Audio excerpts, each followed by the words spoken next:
Hello friends, welcome to my YouTube channel. हम लोग पढ़ रहे थे थर्मल इंजीनियरिंग थर्ड सेमेस्टर। तो थर्मल इंजीनियरिंग थर्ड सेमेस्टर में हम लोग पहला चैप्टर जो था मूलभूत सिद्धांत फंडामेंटल कॉन्सेप्ट वो हम लोग पढ़ चुके हैं। इसका हम लिंक डिस्क्रिप्शन में डाल देंगे, आप लोग वहाँ से वीडियो देख लीजिएगा।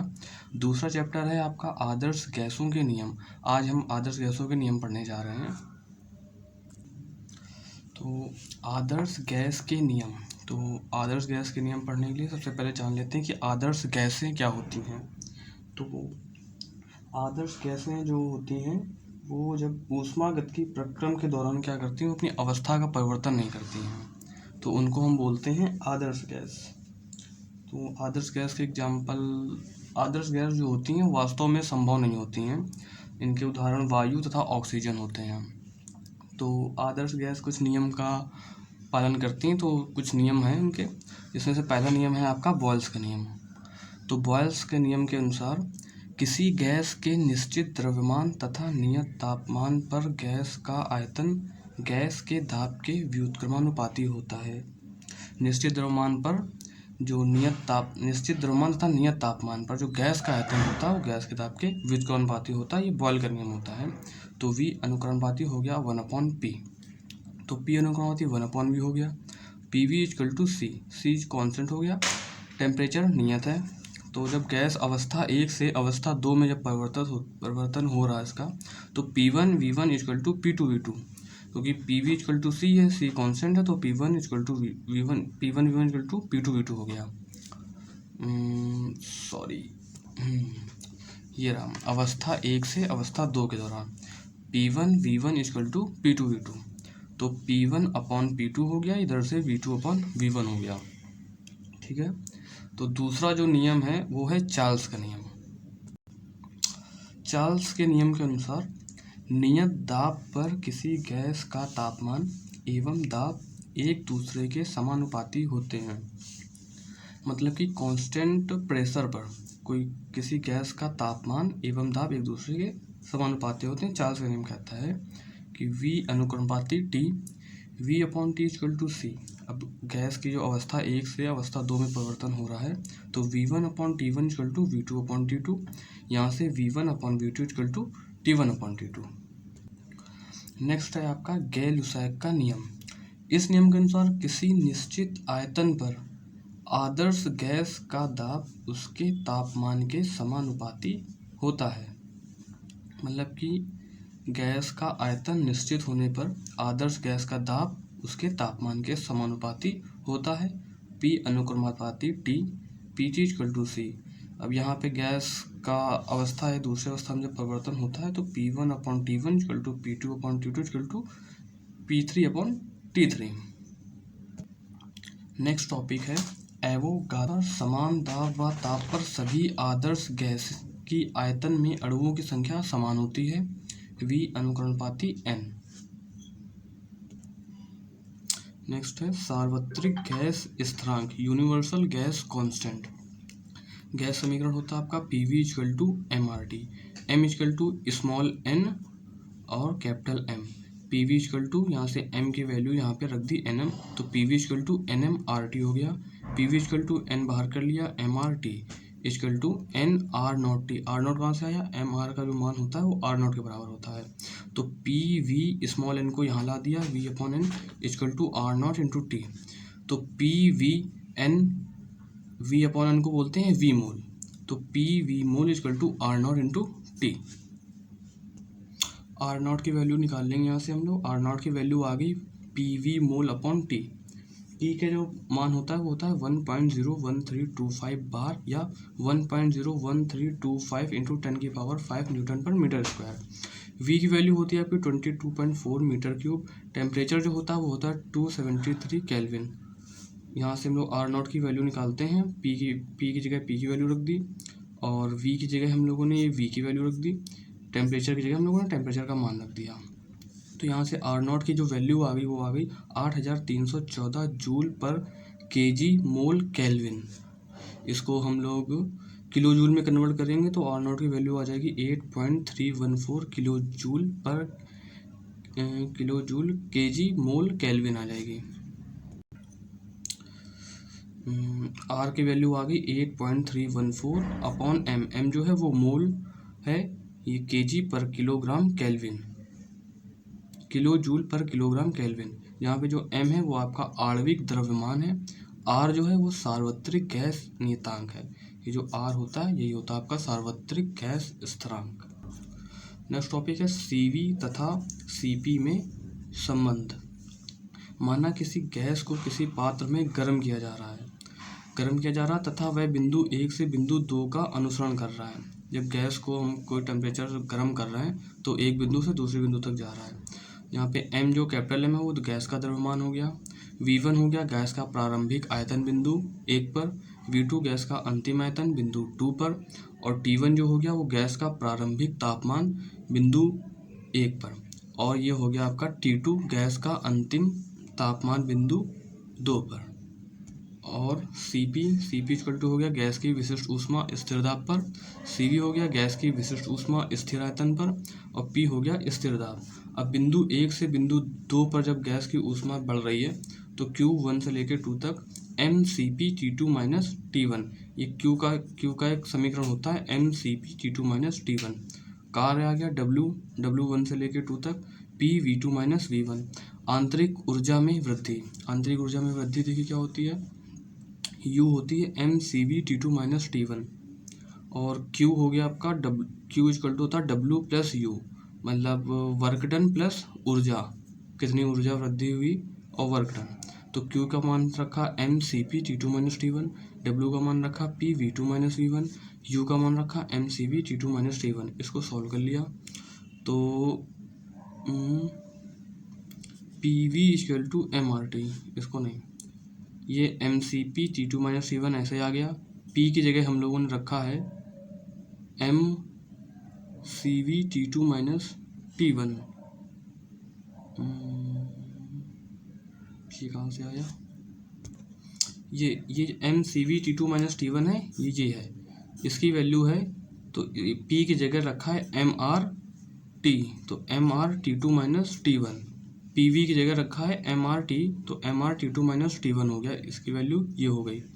तो CP equal to CV plus R होता है, पता है, ये mCp T2 माइनस T1, ये हो गया CP, इसका मान हो गया ये CV, इसका हो गया R। तो यहाँ से हमारी वैल्यू निकल के आ गई CP minus CV equal to R। यही CP और CV में संबंध होता है। अब देखिए CP upon CV equal to होता है आपका लैम्डा। लैम्डा को बोलते हैं रुद्धोष्म प्रक्रम, adiabatic process. CP equal to lambda CV इसको यहाँ भेज दिया तो ये CV हो गया। अब CP minus CV equal to R होता है, तो CP की वैल्यू यहाँ से रखी तो lambda CV minus CV equal to R, CV common ले लिया तो CV lambda minus 1 equal to R। तो यहाँ से हमारी CV की वैल्यू निकल के आती है, CV इक्वल टू आता है R upon lambda minus 1। Lambda की वैल्यू अगर निकाले तो लैम्डा की वैल्यू आती है 1 प्लस R अपॉन CV, और CP की वैल्यू निकालें तो lambda R upon lambda minus 1।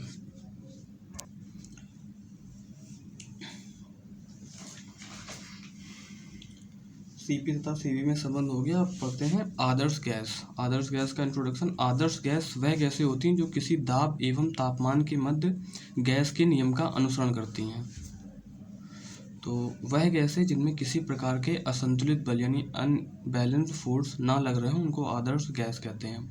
आदर्श गैस के कुछ प्रमुख गुण होते हैं, जैसे कि आदर्श गैस PV इक्वल टू RT का अनुसरण करती हैं। वास्तविकता में आदर्श गैस संभव नहीं होती हैं। वास्तविक गैस वह होती हैं जो गैस के नियम का अनुसरण नहीं करती हैं, अर्थात तापमान एवं दाब में बदलाव के साथ ऊष्मागतिकी गुणों में भी परिवर्तन होता है। आदर्श गैस समीकरण PV इक्वल टू RT को हम गैसों के गतिकीय सिद्धांत द्वारा ज्ञात कर सकते हैं, जिनकी प्रमुख अवधारणा निम्न है। प्रमुख अवधारणा है, एक निश्चित आयतन का गैस अधिक मात्रा में अणुओं को संग्रहित किया हो। दूसरा है, अणुओं में खिंचाव पूर्णतः प्रत्यास्थ होना चाहिए। तीसरा पॉइंट है, अणुओं में खिंचाव के दौरान वे किसी प्रकार का बल उत्पन्न ना करें। नेक्स्ट टॉपिक है आदर्श गैस के लिए PVT सतह। तो आदर्श गैस का व्यवहार 3 चरों क्रमशः दाब, तापमान एवं आयतन से संबंधित होता है। यदि इन तीनों चरों को 3 लंबवत अक्षों पर रखा जाए तो हमें एक सतह प्राप्त होती है जो PV इक्वल टू R2 को परिभाषित करती है। इस प्रकार की सतह को ही PVT सतह कहते हैं। तो इसका डायग्राम है, तो ये इसका डायग्राम है PVT आरेख का। ये इसका प्रेशर यहाँ पे इंक्रीज हो रहा है, ये वॉल्यूम इंक्रीज, यहाँ से ये टेम्परेचर का है। तो ये एरो हैं, ये P प्रेशर का है, ये वॉल्यूम के हैं, ये टेम्परेचर के हैं। P इक्वल टू C यहाँ पे है, यहाँ V इक्वल टू C है, ये T इक्वल टू C है। इसी को PVT आरेख बोलते हैं। नेक्स्ट टॉपिक, आदर्श गैस की विशिष्ट ऊष्माधारिताएं। स्थिर आयतन पर किसी आदर्श गैस की विशिष्ट ऊष्माधारिताएं कांस्टेंट वॉल्यूम पे CV equal to DU upon DT। अब जूल के नियम के अनुसार CV equal to DU upon DT होता है। स्थिर दाब पर किसी आदर्श गैस की विशिष्ट ऊष्माधारिताएं मतलब कि आपका कांस्टेंट प्रेशर, तो CP equal to DH upon DT। तो हम जानते हैं कि H equal to U plus PV equal to RT होता है, तो H equal to U plus RT आ गया। अब ये इस समीकरण को हम T के सापेक्ष अवकलन करते हैं, तो अवकलन करने पर DH upon DT equal to DU upon RT plus R।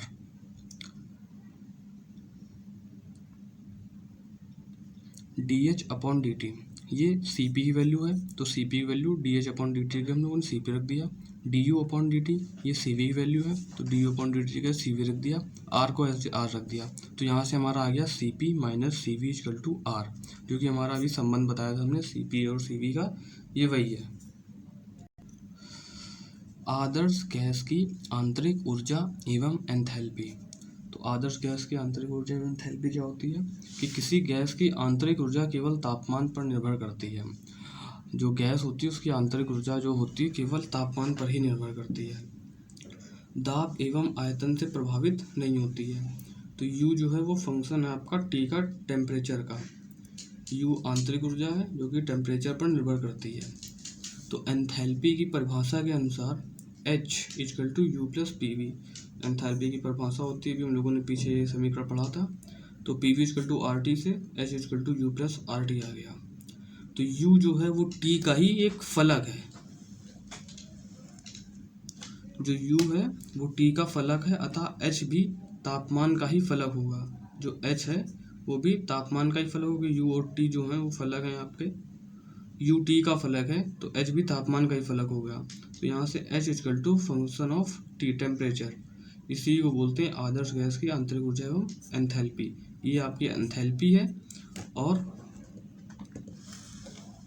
जी आपकी आंतरिक ऊर्जा है। ठीक, नेक्स्ट टॉपिक है guys triple point. Triple point किसे कहते हैं? ट्रिपल पॉइंट वह बिंदु होता है जहाँ पर सब्लिमेशन वक्र, वाष्पीकरण वक्र और फ्यूजन वक्र, तीनों वक्र क्या करते हैं आपस में आकर मिलते हैं, उसको बोलते हैं हम लोग ट्रिपल पॉइंट। ये रहा आपका ट्रिपल पॉइंट। ये सब्लिमेशन कर्व है, ये फ्यूजन कर्व है, ये वेपर कर्व है, ये रहा वेपराइजेशन कर्व। जहाँ पे यहाँ मिलते हैं तीनों, उसको बोलते हैं ट्रिपल पॉइंट। तो सब्लिमेशन वक्र क्या होता है?